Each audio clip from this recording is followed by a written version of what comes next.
La vérité selon la volonté de Dieu, et nous nous efforçons toujours à vous dire que ce qui est écrit, et nous ne voulons pas dire ce qui n'est pas écrit parce que nous ne pouvons pas porter un tel fardeau et pour avoir dit ce qui n'est pas vrai ou pour avoir dit ce qui n'est pas selon l'évangile.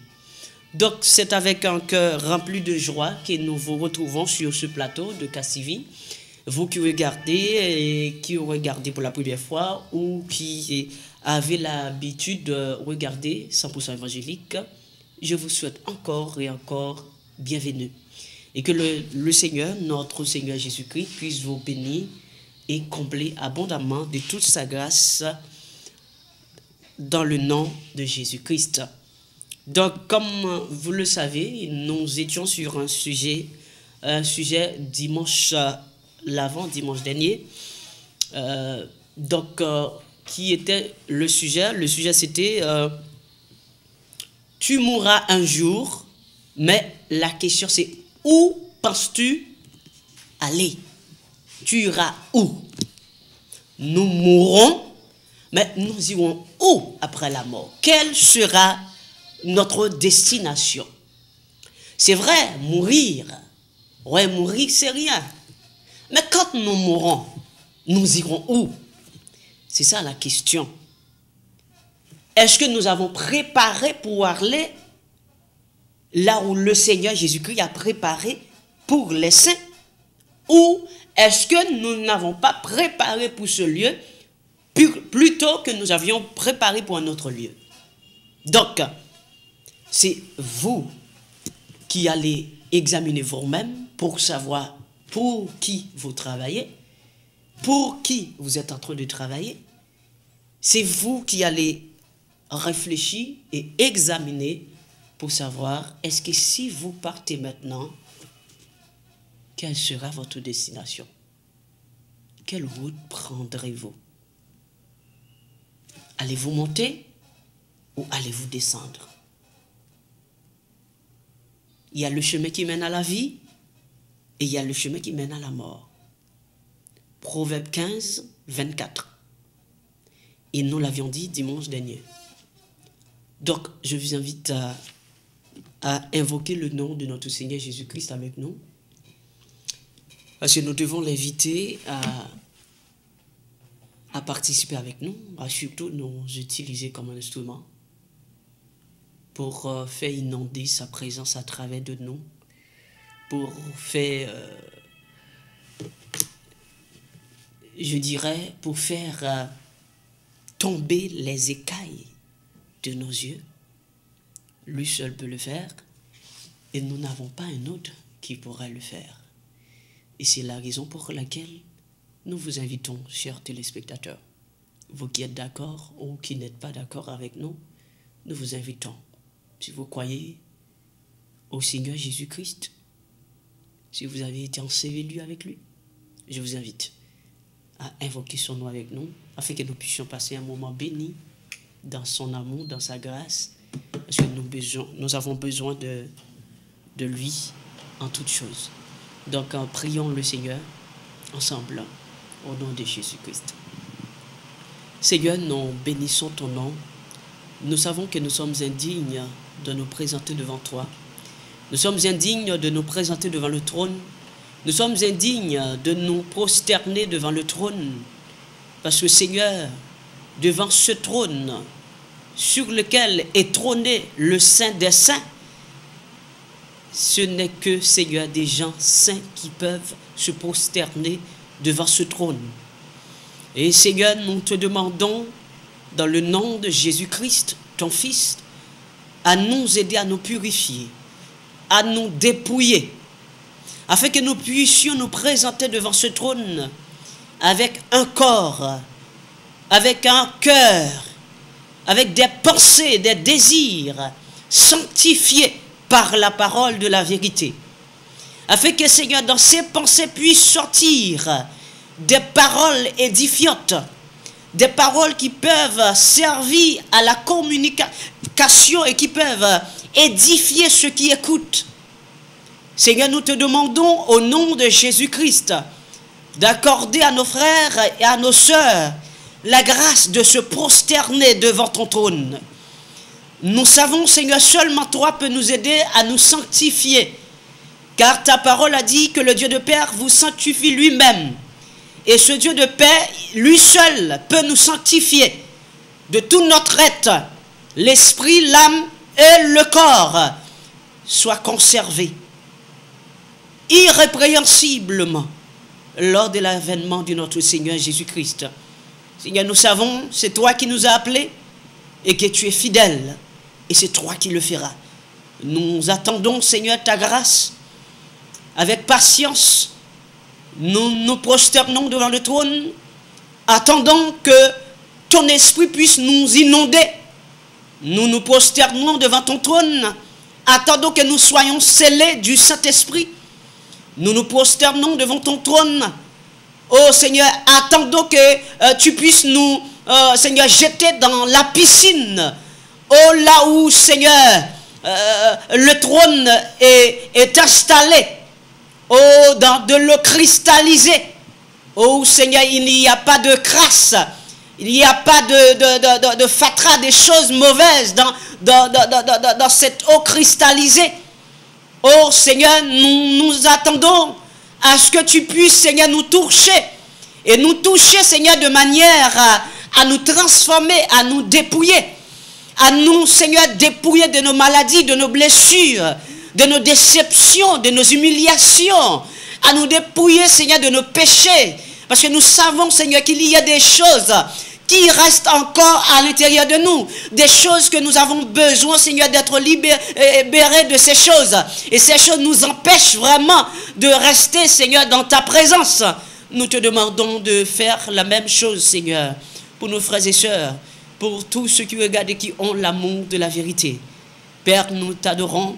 Et nous savons qu'il y a beaucoup de gens qui regardent l'émission. Nous te demandons, Seigneur, de les combler, de les inonder de ta présence. Permets à ce que ces gens puissent avoir leur pensée, Seigneur. Oh, une pensée vivante, une pensée, Seigneur, qui peut vraiment les aider à retourner en eux-mêmes, à leur examiner eux-mêmes, pour savoir s'ils sont dans la vérité. Comme dit ta parole, examinez-vous vous-même pour savoir si vous êtes dans la foi. Réprouvez-vous vous-même. Ne reconnaissez-vous pas que Jésus-Christ est en vous, à moins que vous ne soyez réprouvés. Et Seigneur, lorsque tu es en nous, nous savons que nous appelons saints. Parce que tu nous as appelés pour être saints depuis avant la fondation du monde. Seigneur, béni sois-tu dans tous les siècles. Et que tout genou puisse fléchir devant toi. Au nom de Jésus-Christ, à la gloire de Dieu le Père. Ô Seigneur, que toute langue puisse confesser ton nom. Car toi seul es digne. Toi seul es Dieu. Toi seul es le Créateur. Toi seul es maître et véritable. Père, sois glorifié, sois exalté de maintenant et à jamais. Et permets à ce que, Seigneur, tous les gens qui regardent et qui écoutent puissent être dans, Seigneur, dans une bonne communion, Seigneur, avec toi, afin que les paroles qu'ils vont prononcer puissent être de paroles édifiantes, et que, Seigneur, nous puissions être un instrument bien utilisé, bien soumis à son maître, afin que, Seigneur, ta parole puisse répandre, ta parole puisse diffuser, Seigneur, ta parole puisse nettoyer le cœur, puisse tomber, puisse s'aimer dans tous les cœurs qui regardent au nom de Jésus-Christ. Bénis notre technicien, ainsi que sa famille. Bénis les animateurs de CAS TV, tous les gens qui regardent. Bénis tous ceux qui nous regardent encore et encore. Bénis la communauté, bénis les autorités au nom de Jésus-Christ, les malades, les médecins, au nom de Jésus-Christ, les aides-soignantes, tous les gens qui travaillent, Seigneur, à l'hôpital. Nous te demandons, Seigneur, de les secourir au nom de Jésus-Christ. Père, que ton nom soit béni et glorifié. Bénis ce moment que nous allons passer ensemble. Et déjà, nous t'avons remercions, Seigneur, pour ta présence, parce que je sais que tu es là et que tu vas transmettre ta parole dans mon cœur et dans le cœur de tous ceux qui regardent au nom de Jésus-Christ. Amen. Nous t'en prions ainsi, Seigneur, dans le nom de Jésus-Christ. À lui seul soit la gloire au siècle des siècles. Amen et amen. Et nous vous disons encore une fois, soyez bénis au nom de Jésus-Christ de Nazareth, le réparateur des brèches, le seul rocher. Nous savons qu'il n'y a pas d'autre rocher que lui. Et nous n'avons pas de rocher, je vous avais dit ça. Nous n'avons pas de berger. Nous avons un seul. Nous n'avons pas de sauveur. Nous avons un seul. Donc, nous saluons tout le monde encore et encore, vous qui regardez et vous qui prenez votre Bible tout le temps, pour examiner avec nous ce que nous avons à partager avec vous. Et je vous encourage à continuer ainsi, à faire tout ce qui est nécessaire afin que la parole puisse vraiment être répandue sur les gens qui en ont besoin. Je sais, ce n'est pas tous. Tous ne sont pas malades. Mais tous n'ont pas la santé non plus. Nous savons que la nourriture spirituelle est pour les gens qui ont une vie spirituelle. Ces gens ont besoin de cette nourriture.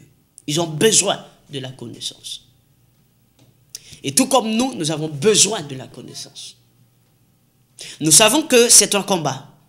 Et il est écrit, Matthieu 11, 12, depuis le temps de Jean-Baptiste jusqu'à présent, le royaume des cieux est forcé. Et ce sont des violents qui s'en emparent. Luc 16, 16, la loi et les prophètes ont subsisté jusqu'à Jean. Et dès lors, le royaume des cieux est annoncé et les hommes usent des violences pour y entrer. C'est un combat. Et c'est pourquoi Paul a dit dans 1 Corinthiens 9, 27, il dit, et même je traiterai durement mon corps. Je le tiens assujetti de peur d'être moi-même rejeté après avoir prêché aux autres. Après avoir prêché aux autres. Donc, nous bénissons le nom du Seigneur, le seul vrai Seigneur. Et nous allons débuter l'émission par quelques réponses à quelques questions que une sœur avait posées dimanche dernier. Alors,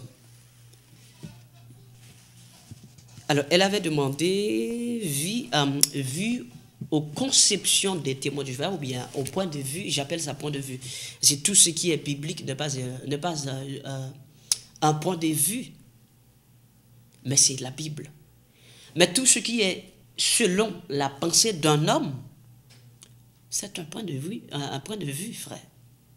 Tu peux penser, dire ce que tu veux, je pense que, mais bon, tu sais, on ne peut pas. Ça, c'est ton problème.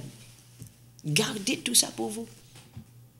Mais dites-moi ce que dit la Bible. Bon, tu penses, le temps est changé, nous sommes à un nouveau temps, nous devons changer aussi, le temps évolue, nous devons évoluer aussi. Non. Romains 12, 2. Alors, le Romains 12, 1 d'abord. Je vous exhorte donc, frères, à offrir vos corps comme un sacrifice de bonne odeur, saint et agréable à Dieu, ce qui sera de votre part un culte raisonnable. le verset 2.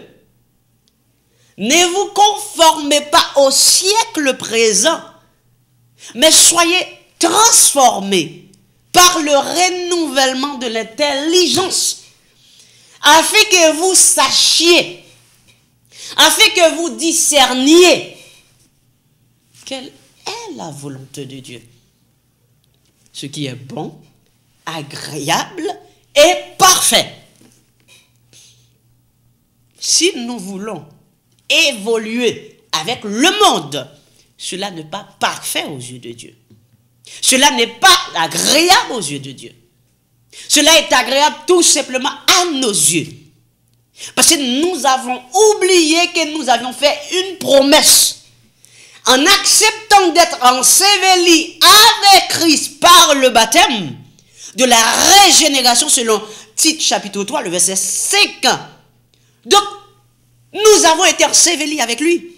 Donc, nous avions dit par cet engagement que nous ne voulions pas vivre pour nous-mêmes et que désormais nous avons remis notre vie entre les mains du Seigneur. Donc nous vivons désormais pour lui, non pas pour nous-mêmes. Et c'est la raison pour laquelle que nous ne pouvons pas vivre selon notre pensée. Nous ne pouvons pas vivre comme nous voulons selon la chair, selon notre volonté. Mais nous devons vivre comme le Seigneur Jésus lui-même le veut.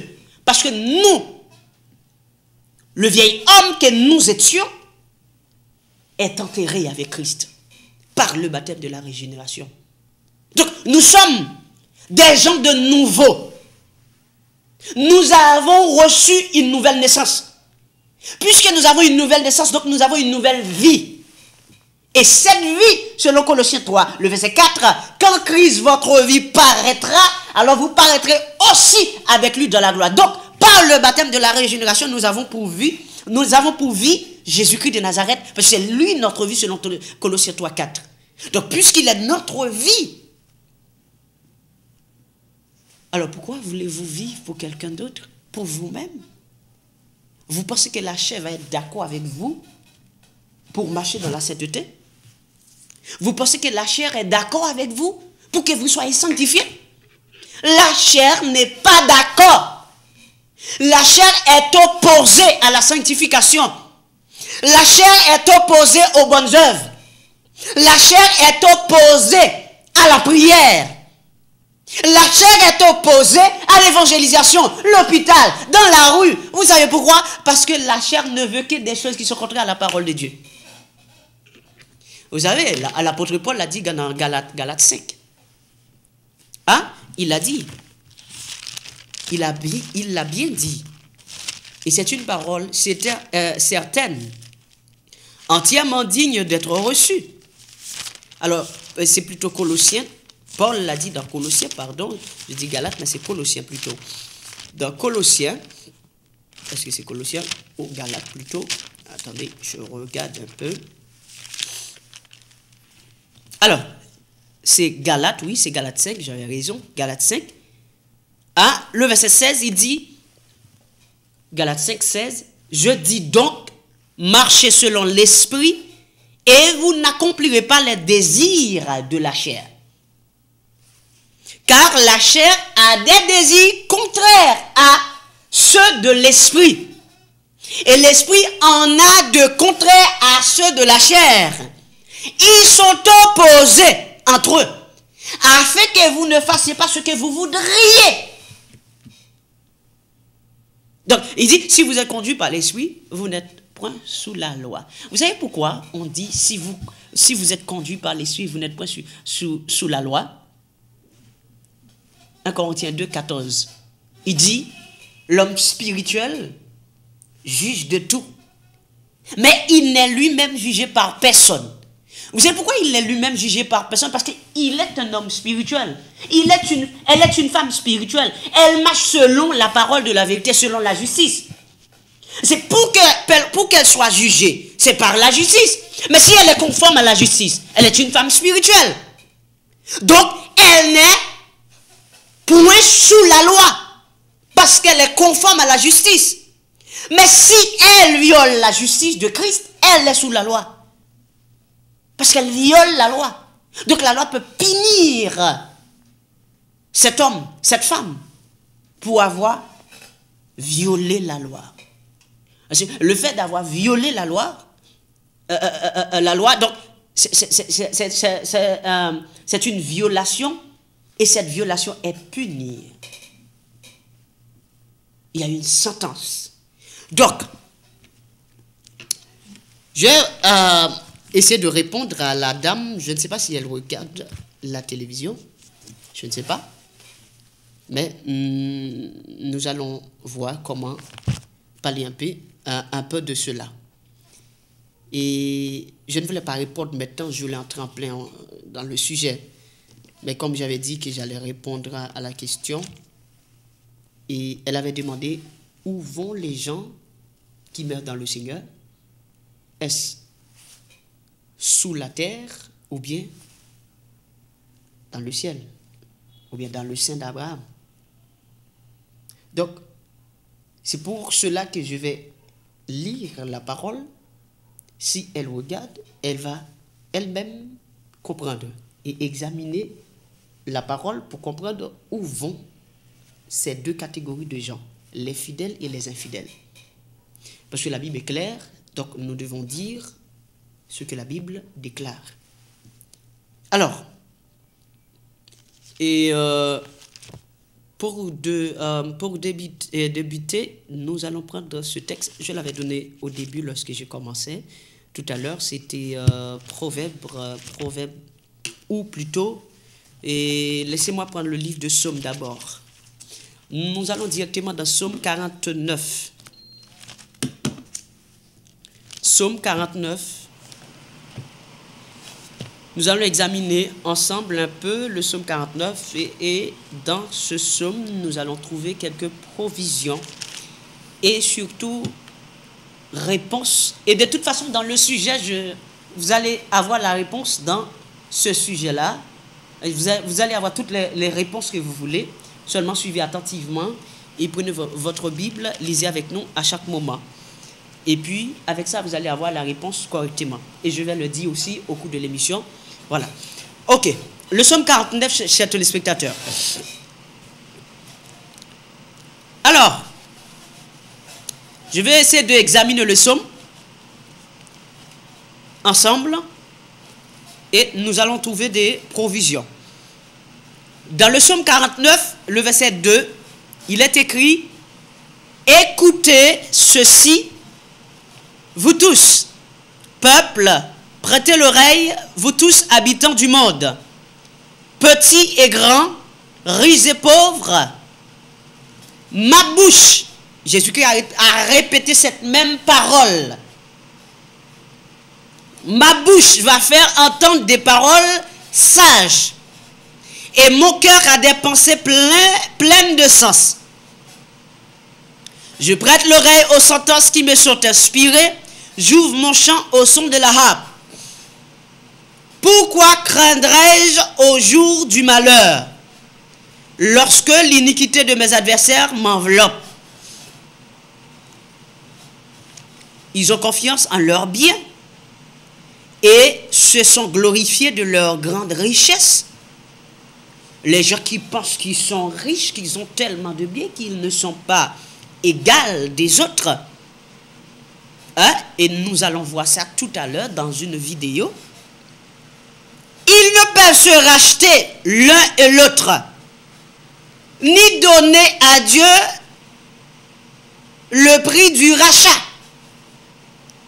Le rachat de leur âme est cher, frères et sœurs, et n'aura jamais lieu.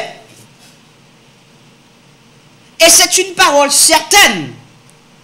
L'achat de notre âme est cher, et personne ne peut rembourser à Dieu ce prix. Il n'y aura personne qui pourra ou qui peut donner sa vie pour moi, pour vous, et après avoir donné sa vie et reprendre sa vie. Parce que Jésus-Christ a donné sa vie et il a repris sa vie. Et seulement lui a le pouvoir de le faire. Donc, Ce prix est cher. Il est impossible à l'homme de rembourser le prix du rachat. Le verset 10. Ils ne vivront pas toujours. Ils ne vivront pas toujours. Ceux qui ont confiance dans leurs biens, à leurs biens, ceux qui se glorifient de leur grande richesse, ils n'éviteront pas la vue de la force. Alors, lorsqu'on parle du séjour des morts, on dit séjour des morts, on dit la force, on dit demeure des morts, lieu de tourment, et on dit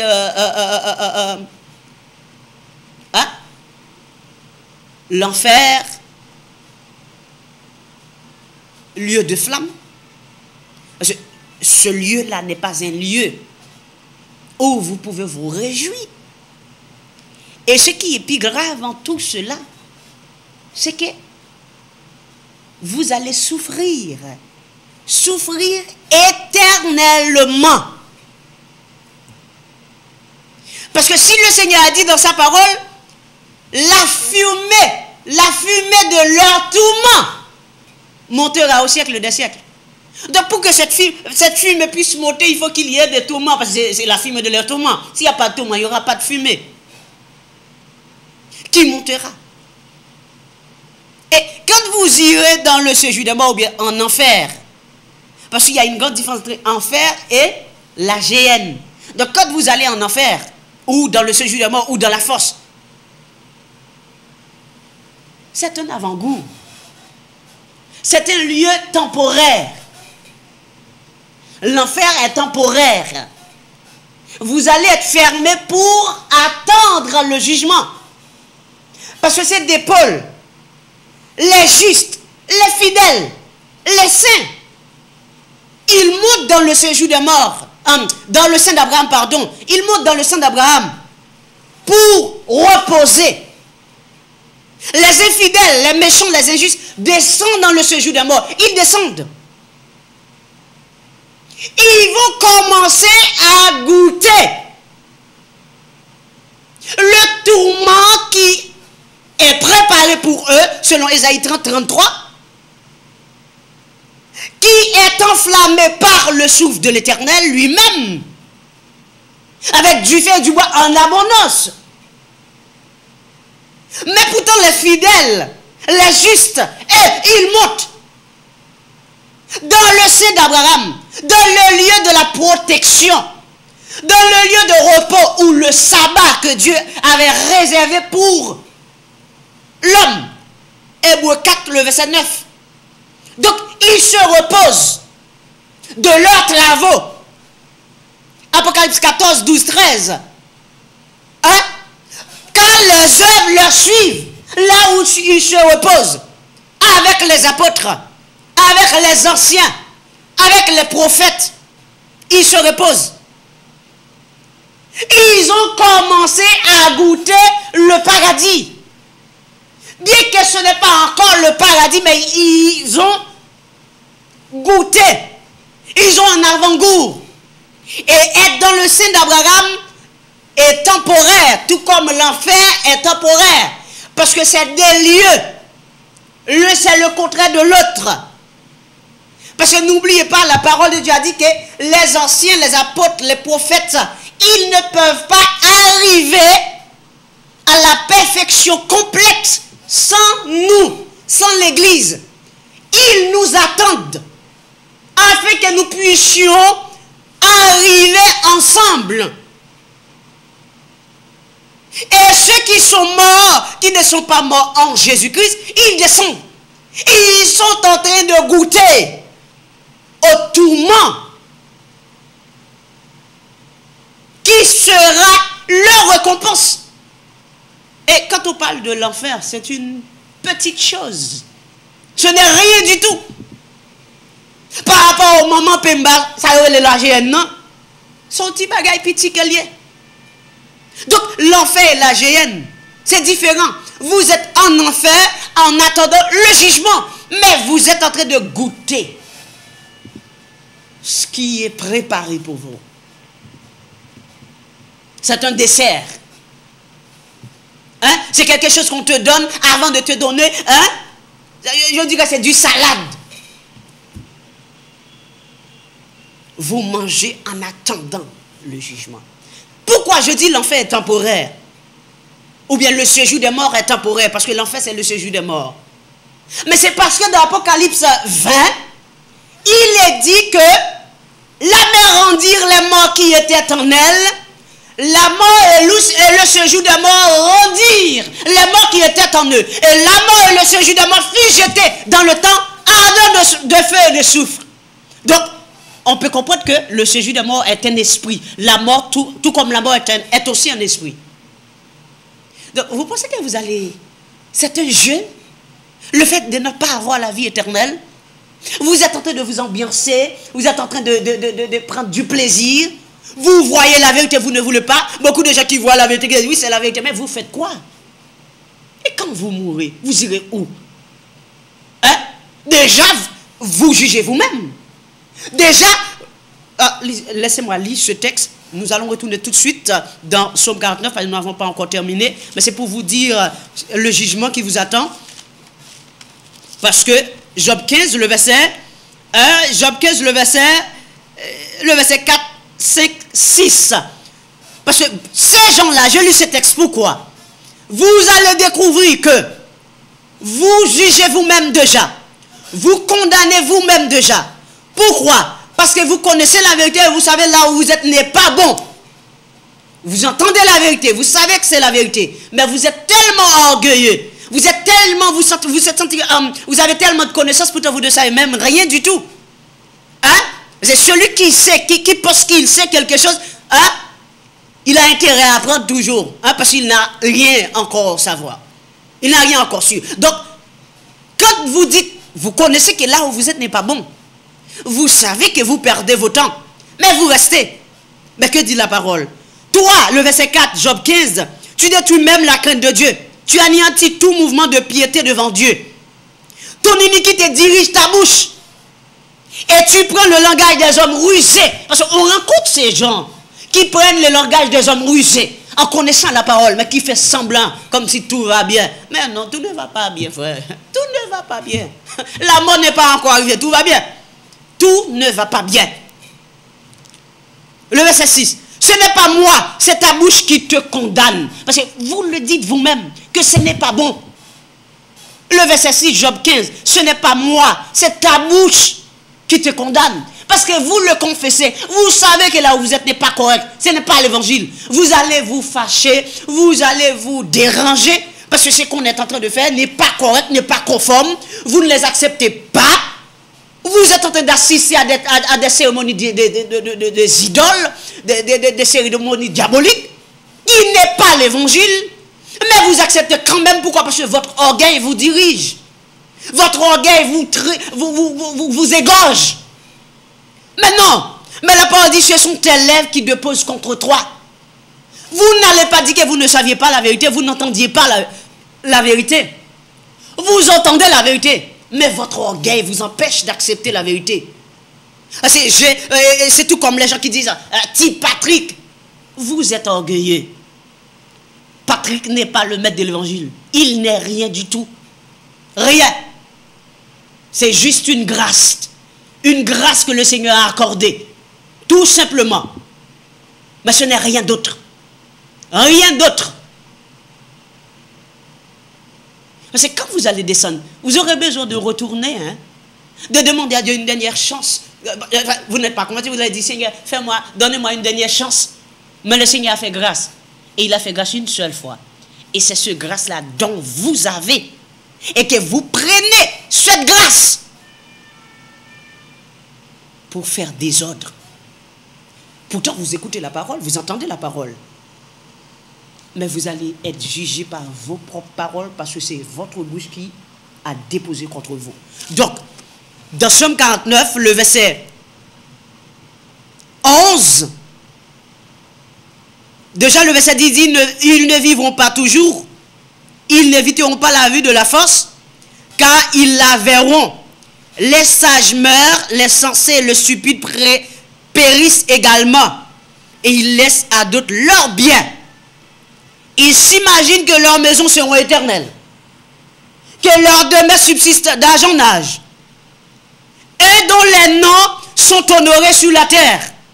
Hein? On a parlé de ces hommes, de ces grands bishops, de ces grands hommes d'histoire. On a beau parler d'eux, on a beau les honorer, hein, des palmes d'or, hein, des choses qu'ils ont reçues. Hein? On a beau les faire. Leurs noms, hein, sont honorés sur la terre. Parce que si on n'a pas de belle voiture, on n'a pas de belle maison, on n'a pas un jet privé, on n'est pas passé, on ne peut pas être un homme de Dieu. On ne peut pas marcher avec lui. On ne peut rien faire. Hein? On ne peut rien faire. Donc, dans ce cas, vous n'avez pas de l'argent, vous n'avez pas l'Esprit de Dieu. C'est cet évangile qu'on prêche. C'est quand on est un grand homme, si Frère Patrick avait un bras musclé, hein, il avait de belles voitures, hein, il avait un patrimoine ou bien un empire à Saint-Martin ou bien je ne sais pas, quelque part d'autre. Bon, beaucoup de gens croiront dans ce message. Parce que je ne suis pas pauvre, hein, j'ai beaucoup d'argent. Hein, vous êtes orgueilleux. Vous êtes orgueilleux. On pouvait ne pas écouter Timothée aussi lorsqu'il parlait. Mais il avait des gens qui... Il y avait des gens qui avaient l'amour de la vérité. Ils connaissaient la parole. Et ils connaissaient qui ils suivaient. Ce n'était pas un homme, mais c'est Jésus-Christ. On suit Jésus-Christ quand on fait ce qu'il a demandé dans sa parole. Donc, mais l'homme qui est en honneur n'a point de durée. Le verset 13, Psaume 49. L'homme qu'on honore, l'homme qu'on honore, l'homme qu'on glorifie, l'homme qu'on donne de gloire, n'a pas de durée. Il est semblable aux bêtes que l'on égorge. Telle est leur voix, leur folie. Et ceux qui les suivent se plaisent à leur discours. C'est normal. Vous voyez les gens quoi? Dans les discours des faux pasteurs. Hein? Des coureurs de jupons. Ah oui, ce sont eux qui sont des hommes de Dieu. Bien sûr, des gens viennent pour écouter ces gens-là. C'est tout à fait normal. Hein? Des diacres qui ont des copines. Hein? Ça, c'est ce que vous voulez entendre. C'est ce que vous aimez. Hein? Des hommes qui vont pomper, soi-disant, ils sont remplis du Saint-Esprit. Pourtant, il a une copine. Et il a son épouse. Vous êtes bien quand vous entendez ça, n'est-ce pas? Ah, mais T. Patrick, qu'est-ce qu'il dit? T. Patrick ne dit rien du tout. Il est fou. Je ne suis pas fou. Je ne suis pas fou. Parce que je vous dis la vérité. Hein? Des hommes qui se sont remariés 2 fois, 3 fois. Hein? Qui prêchent. Hein? Et la parole de Dieu a dit, dès qu'un homme qui est marié, hein, a divorcé de sa femme et a épousé une autre femme, le nom de frère qu'il avait est changé. On ne l'appelle plus frère, mais on l'appelle adultère. Mais il est non seulement frère, mais il est un prédicateur. Il est un homme qui prêche la parole. Un homme qui vous donne de la chair de poule. Et ça ne m'étonne pas puisque Michael Jackson donnait de la chair de poule aux gens qui les écoutaient. Donc ça ne m'étonne pas. Ça ne m'étonne pas du tout. Donc, écoutez, comme un troupeau, ces gens-là, ils sont mis dans le séjour des morts. Psaume 49, le verset 15. La mort en fait sa pâture, et bientôt les hommes droits les fouleront aux pieds. Leur beauté s'évanouit. Le séjour des morts est leur demeure. Mais pour les fidèles, les saints, les gens qui ont l'amour de la vérité, la parole a dit, mais Dieu, le verset 16, sauvera mon âme du séjour des morts. Quand il me prendra sous sa protection, il me prendra sous sa protection. C'est pourquoi on appelle le sein d'Abraham, ou bien le lieu de la protection. Le lieu de protection. Parce que vous pensez que vous êtes, comme je disais dimanche, des jeunes filles. Hein, pour elles, elles sont belles. Elles sont toutes belles. Toutes belles parce qu'elles se sont maquillées, elles découpent les sourcils. On découpe les sourcils, on maquille, on met des faux, même des faux plumes yeux. Même des faux plumes yeux. On vous met. Et vous acceptez tout cela. Mais ce n'est pas possible. La bouche. Au-dessus, les plumes yeux. Des tiasses comme des hommes. Les soucis. Alors, laissez-moi vous inviter à regarder cette vidéo, bien entendu. Regardez cette vidéo. Et surtout, vous, les jeunes filles. J'aimerais bien que vous regardez cela attentivement. Vous, les jeunes hommes, qui avez des abdos, qui pensent que vous êtes trop beaux, qui ont des muscles, vous pensez que c'est tout. Vous pensez que cela va durer éternellement. Regardez cette vidéo. Parce qu'avec cela, vous allez voir que vous allez mourir. Mais quand vous mourrez, vous irez où? Quelle sera votre destination? Avez-vous préparé votre destination? Vous irez où? Vous êtes en train de vous ambiancer à droite, à gauche, dans les filles, la drogue, tout.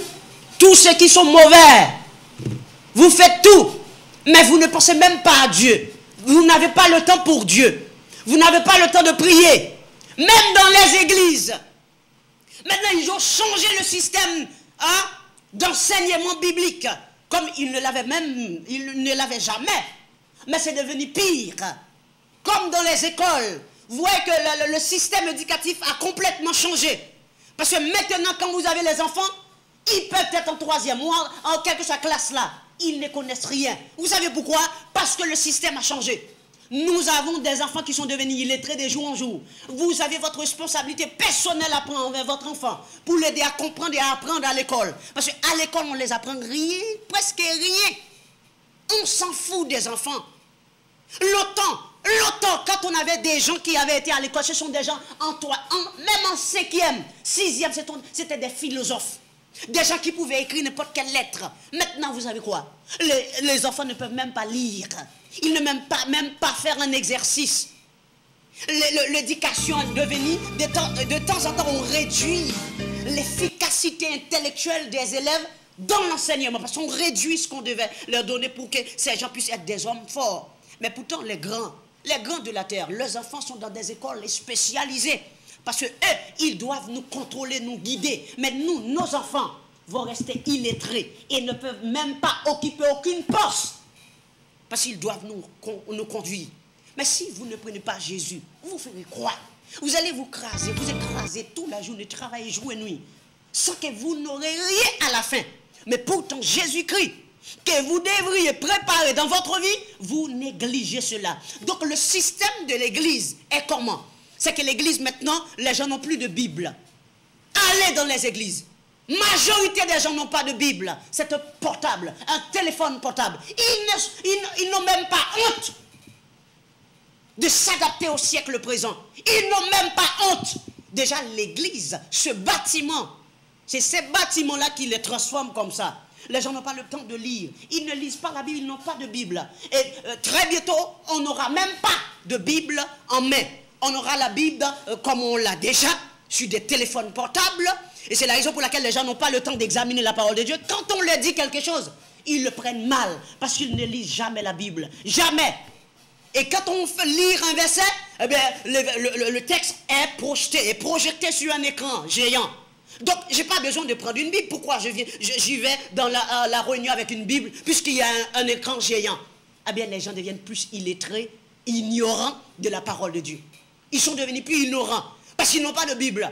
Quand le pasteur prêche, Les gens devaient examiner en même temps pour voir ce qu'il dit. Est-ce que ce qu'il est en train de dire est vrai? On n'a pas de Bible. On n'a pas de Bible. Ils ont que des portables, des tablettes.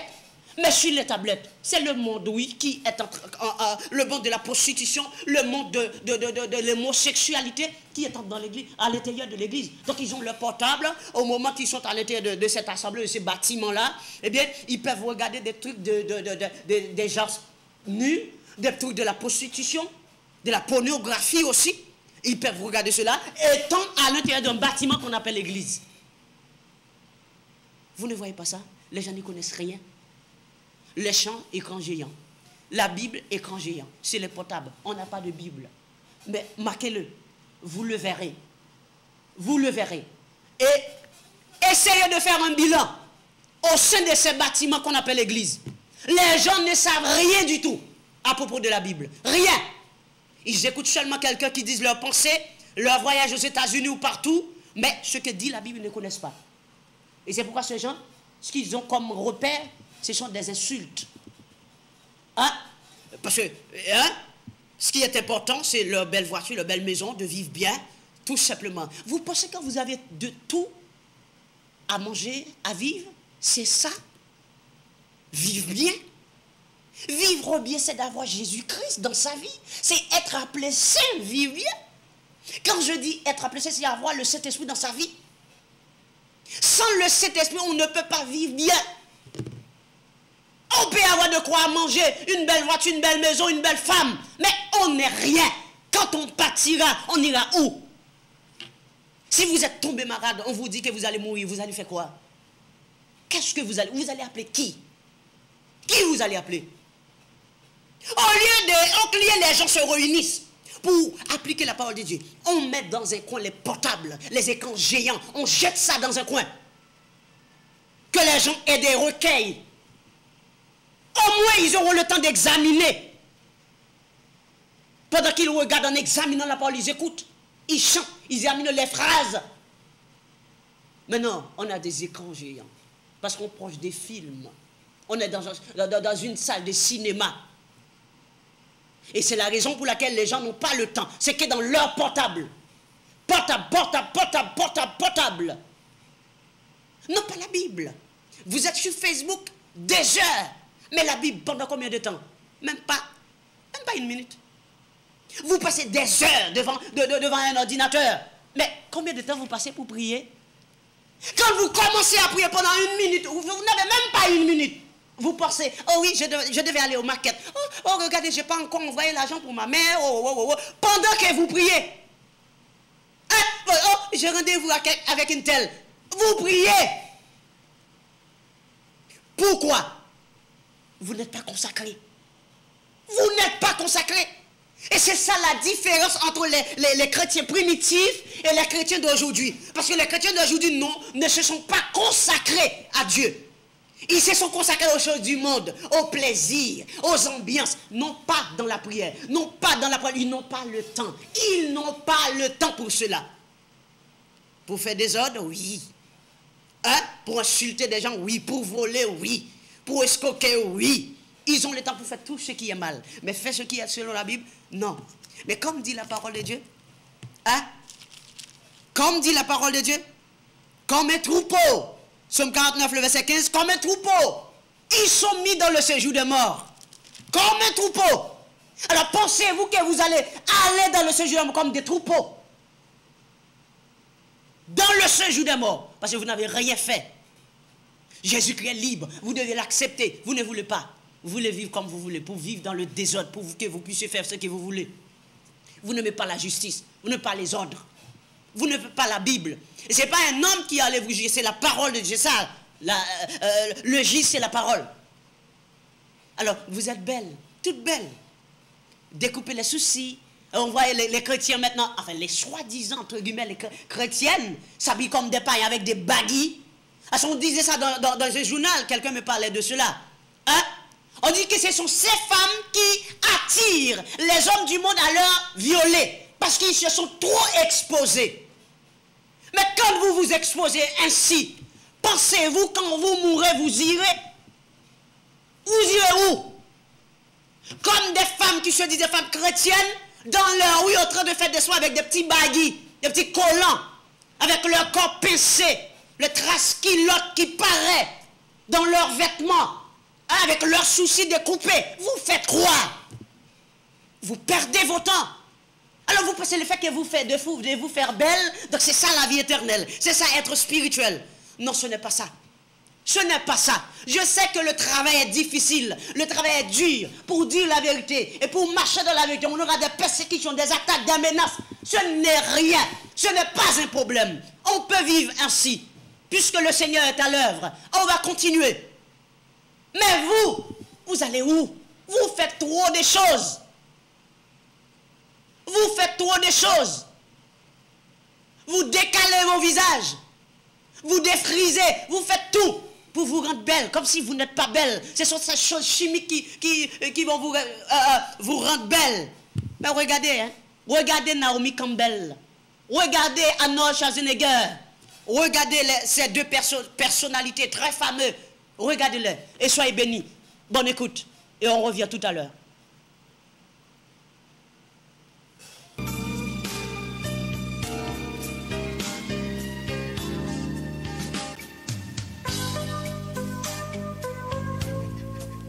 Alléluia. Il a reçu le nom au-dessus de tout nom. Fléchis genoux et abdomen. Il a reçu le nom au-dessus de tout nom. Et là, c'est la pluie et le beau temps. Il a reçu le nom. La beauté du corps qui ne sert à rien. Regardez cela. Hein, là, il se montre. Hein, c'est la gloire, là, c'est le moment de la gloire. Regardez bien. Là, il se sent comme s'il était un roi. Hein? C'est comme ça que vous êtes, chers téléspectateurs, la plupart d'entre vous. Hein, les jeunes hommes. Regardez maintenant. Hein, où est l'estomac? Regardez-lui. Hein, vous avez comment il est devenu moche. Regardez son corps. Ça commence à plier, à faire des plis. Hein? Parce que vous devez partir. Vous devez mourir. Hein? Je demande aux techniciens d'arrêter là où on a montré les 3 photos. S'ils pouvaient retourner en arrière. Parce que j'aimerais bien que les téléspectateurs puissent voir ça. On va arrêter là où on montre les 3 photos d'Arnold. S'il vous plaît, cher technicien.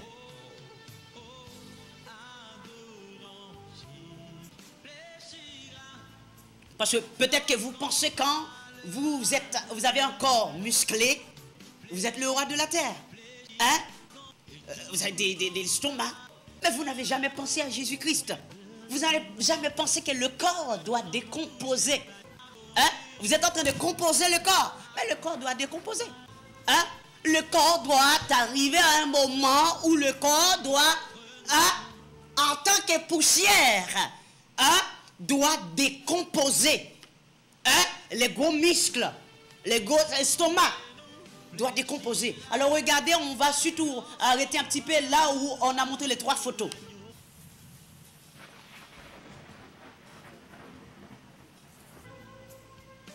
Alors on peut repasser et puis on mettra la pause là où on a les 3 vidéos.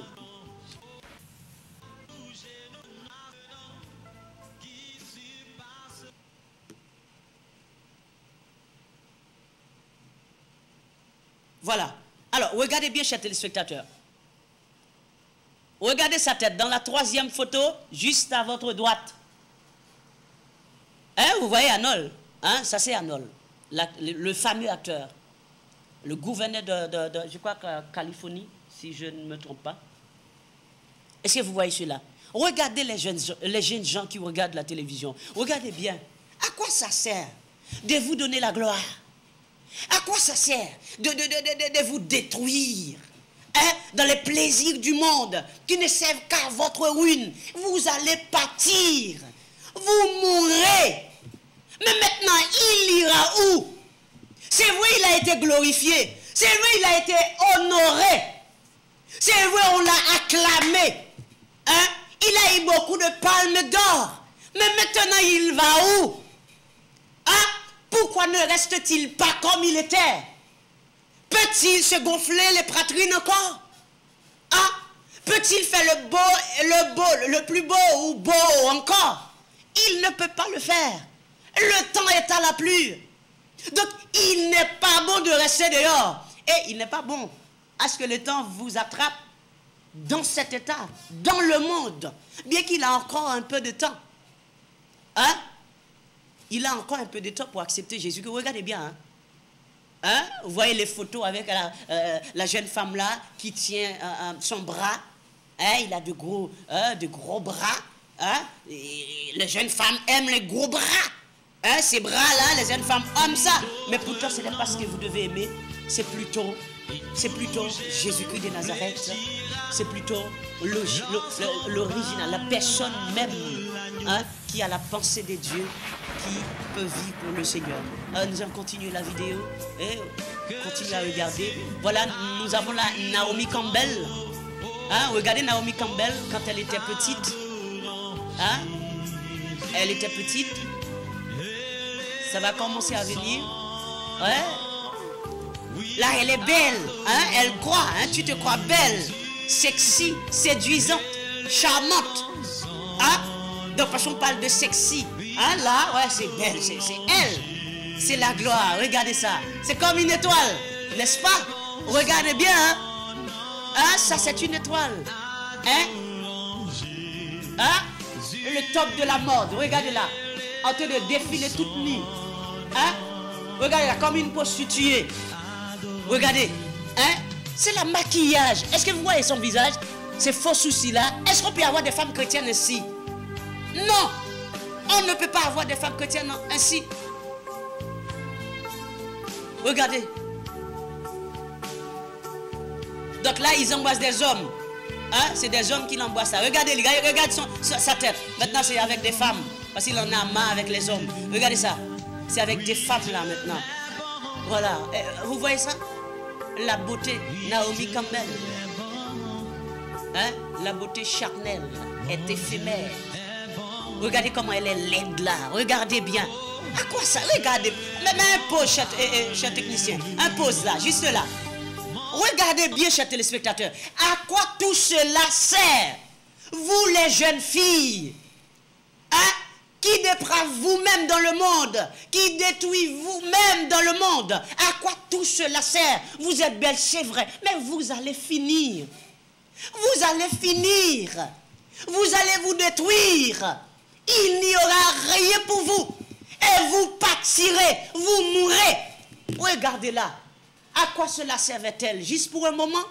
Juste pour un peu de temps? Juste pour un peu de temps? Et enfin on partira sans Jésus pour le tourment éternel. Hein? Non, non, non, non, non. Regardez, regardez. Ah, à quoi tout cela sert? Regardez la beauté. Regardez la nouvelle beauté. Regardez, elle est blasée. Regardez son corps. Il n'y a plus de beau corps, des muscles. Vous voyez ça? Regardez là, Naomi Campbell. Et si vous la regardez, vous ne saurez même pas c'est elle. À quoi ça sert? Venez à Jésus. Donne à Jésus votre vie. Votre beauté sera conservée. Conservée jusqu'à la mort. Et en plus, vous allez transporter dans le sein d'Abraham. Regardez là. Très laide. Hein? Ceux qui vivent selon la chair ne sauraient plaire à Dieu. Et c'est une parole vraie. À quoi tout cela sert? Jeune fille, jeune garçon, vous qui regardez, réfléchissez. Réfléchissez. Hein? Chaque anniversaire que nous célébrons, hein, nous approchons plus de notre mort. Et ça veut dire, à chaque anniversaire que vous fêtez, vous allez finir. Hein? Vous allez finir. Vous allez finir. Hein? Hein? Vous ne savez ni le jour ni l'heure de votre mort. Vous avez encore le temps. Cet homme est là. Il ne sait pas qu'il va mourir. Il est en vie. Il est en vie. Et après, le voilà. Il est mort. Il est mort. C'est la même chose pour vous. Regardez-lui. Il ira où là? Hein? Les belles voitures ne servent à rien en ce moment. Belles femmes ne servent à rien. Rien du tout. Parce que le Seigneur a dans sa main l'âme de tout ce qui vit. Tout ce qui vit. Il a votre âme. L'amour ne considère pas la beauté physique. Ah, et le physique d'une personne ne peut sauver son âme. Regardez, là, il pense pour lui, il est le plus beau des hommes. Hein? Mais pourtant, la beauté, l'aspect de son corps, regardez bien, chers téléspectateurs, on découpe le corps. Le corps ne sert à rien. C'est de la pourriture, c'est de la poussière. Regardez, on découpe le beau corps. Hein? À quoi tout ça sert? Pourquoi ne pas accepter Jésus? Pourquoi ne pas marcher avec lui? Pourquoi ne pas marcher avec lui? Pourquoi? Pourquoi gaspiller votre vie dans le monde? Pourquoi? Ah, vous vivez selon la chair, vous mourrez. Mais si vous vivez par l'esprit, vous ne mourrez jamais. Et c'est aussi pareil pour toi, ma soeur, qui te confie en ta beauté. Hein, jeune fille, vous qui regardez, hein, elle se sent belle, sexy et séduisante. Regardez ça, on découpe. Vous n'êtes rien, je ne suis rien. Nous ne sommes que des poussières. Hein? La grâce est trompeuse et la beauté est vaine. La femme qui craint l'Éternel est celle qui sera louée. À quoi tout cela sert? Regardez là. Pour elle, elle est belle. Regardez, chers téléspectateurs. Hein? Le sein là, quand on faisait des interventions chirurgicales, hein? Ce sein là est devenu pauvre. Hein? Pli, des choses. Hein? Vous allez partir. Regardez le corps, le beau corps. Hein? Il y a des vers. Où sont passés les abdos sexy de la séduction? Regardez bien. Vous ne dites rien, chers téléspectateurs. Ne perdez pas votre temps. Acceptez Jésus. Où sont passés les muscles de la séduction? Regardez, les muscles sont partis. Hein? Des joussements. Hein? Où est passée la beauté du visage qui rendait la chair arrogante? Vous pensez plus belle. Hein? Regardez ça, les hommes, les jeunes femmes. Regardez. Qu'est-ce qui reste?